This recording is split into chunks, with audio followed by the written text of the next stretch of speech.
நியூராலஜியில் நிறைய விசித்திரமான கதைகள் இருக்குது. அதில் ஒரு கதையை பற்றி நம்ம இன்றைக்கி பார்ப்போம். ஒரு 28 வயசு இளம் பெண் ஃபர்ஸ்ட் டைம் ப்ரெக்னென்ட் ஆகிறாங்க. டெலிவரி வரைக்கும் ஒரு பிரச்சனையும் இல்லை, நார்மலாக இருக்காங்க. ஃபுல் ப்ரெக்னென்சி, எந்த காம்ப்ளிகேஷனும் இல்லை. டெலிவரியும் ஆகுது, குழந்தை ஹெல்த்தி, மதரும் ஹெல்த்தி, எல்லோரும் ரொம்ப ஹாப்பி. 3 நாள் டிஸ்சார்ஜ் ஆகி வீட்டுக்கு வராங்க. வீட்டுக்கு வந்தப்போ தான் நோட்டீஸ் பண்ணுறாங்க, அவங்களால நடக்கும் போது கொஞ்சம் கஷ்டமாக இருக்குது. ரொம்ப டயர்டாக ஃபீல் பண்ண ஆரம்பிக்கிறாங்க.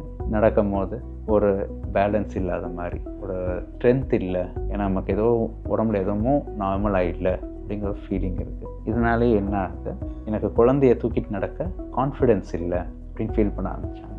அவங்களும் போய் வீட்டில் இருக்கவங்கள்ட்ட சொன்னால், இப்போ தான் குழந்தை பிறந்திருக்கு, எப்படியும் டயர்டாக தான் இருப்பீங்க, அதனால் ரெஸ்ட் எடுங்க அப்படின்னு சொல்லி முடிச்சிட்டாங்க. சரி, ரெஸ்ட்டு தானே எடுக்கணும் சொல்லிவிட்டு அவங்களும் ரெஸ்ட் எடுக்கிறாங்க. தண்ணி நிறையா குடிக்கிறாங்க, மல்டி விட்டமின் சாப்பிட்றாங்க, நிறைய ஃபுட்டு இன்டேக் இன்க்ரீஸ் பண்ணுறாங்க. ஆனாலும் அவங்களுக்கு அந்த இம்பேலன்ஸ் இம்ப்ரூவ் ஆகவே இல்லை. குழந்தைய தூக்குறதுக்கான தைரியமும் வரவே இல்லை. எப்பயும் குழந்தைய பிடிக்க சொன்னாலும் உட்காந்துட்டு தான் பிடிப்பேன், என்னால் நின்றுட்டு பிடிக்கிறது கஷ்டமாக இருக்குது, அவரை தூக்கிட்டு நடக்கிறது எனக்கு பயமாக இருக்குது, விழுந்துடுவானோன்னு பயமாக இருக்குது அப்படிங்கிற அந்த ஃபீலிங் இருந்துகிட்டே இருந்துச்சு. சரி, நம்ம கொஞ்சம் நாள் ஆகும்போது சரியாயிடும் அப்படின்னு சொல்லி விட்டுட்டாங்க. பட் 1 month ஆச்சு, 2 months ஆச்சு, 3 months ஆச்சு, இம்ப்ரூவ்மெண்ட் வரலை. அவங்களோட இம்பேலன்ஸ் இன்னும் மோசமாக தான் ஆரம்பிச்சது. அவங்க குழந்தைய தூக்கணும் அப்படின்னு ரொம்ப ஆசைப்பட்டாங்க. குழந்தைய கையில் வச்சுட்டு வெளியே போகணும் அப்படின்னு யோசிச்சாங்க. ஆனால் அது முடியலை. அதுக்கான தைரியமும் அவங்களுக்கு இல்லை. எங்கே போகணுன்னாலும் அவங்க குழந்தைய வேறு யாராவது தான் கூட எடுத்துகிட்டு வேண்டியிருக்கு. அவங்களா நடந்தாங்க, பட் உள்ளுக்குள்ளே அந்த ஃபீலிங் ஆஃப் இம்பேலன்ஸ் இருந்துக்கிட்டே தான் இருந்துச்சு. சரி, நமக்கு ஏதோ மசில் ஸ்ட்ரென்த் இல்லை, எக்ஸசைஸ் பண்ணலாம் அப்படின்னு சொல்லிட்டு எக்ஸசைஸும் பண்ண ஆரம்பித்தாங்க.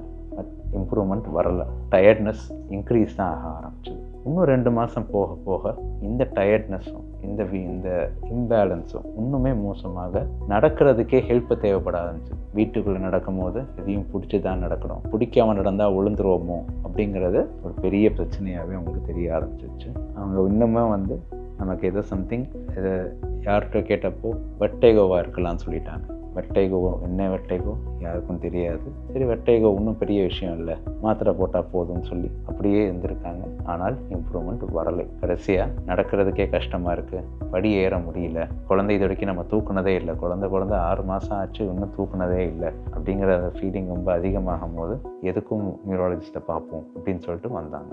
அப்போ தான் என் ஓபிக்குள்ளே ஃபஸ்ட் டைம் வராங்க. நடந்து வர்றதுக்கு சப்போர்ட் தேவைப்படுது. 2 பேர் பிடிச்சி தான் நடந்து வந்தாங்க.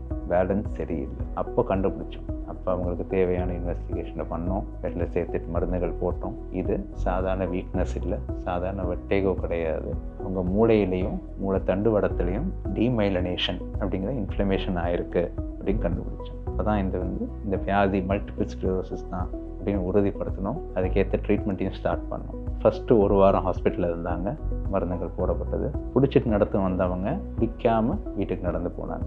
அதுதான் அவங்களுக்கு கிடைச்ச முதல் வெற்றி. இதே வீட்டுக்கு போய் 1 மாதம் கழித்து அடுத்த ட்ரீட்மெண்ட்டுக்கு வந்தாங்க. நெக்ஸ்ட் டைம் இன்ஜெக்ஷன் போட்டோம். பிடிக்காமல் நடக்கிறவங்க நெக்ஸ்ட் டைம் வந்தப்போ என்கிட்ட சொல்கிறாங்க, என் குழந்தைய பிடிச்சிட்டு தைரியமாக நிற்கிறேன், இப்போது இன்னும் நடக்க ஆரம்பிக்கலை, ஆனால் நிற்கிறேன். அவங்களுக்கு அப்படி ஒரு சந்தோஷம். அதில் அடுத்த டோஸ்க்கு இன்னும் 1 மாதம் கழித்து வந்தாங்க.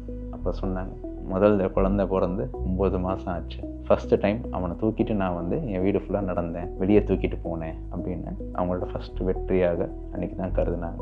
இந்த மாதிரி நியூராலஜியில் நிறைய வியாதிகள் கண்டுக்காமல் விட்டாலும், சில டைமில் ட்ரீட்மெண்ட் பண்ணாமல் விட்டாலும் நிறைய பாதிப்புகளை ஏற்படுத்தலாம். சின்ன சின்ன விஷயங்களை கூட இக்னோர் பண்ணாதீங்க. நியூராலஜி பிரச்சனையாக இருக்குமோ அப்படின்னு டவுட் இருந்தால் கூட நியூராலஜிஸ்ட்டை பார்த்துருங்க.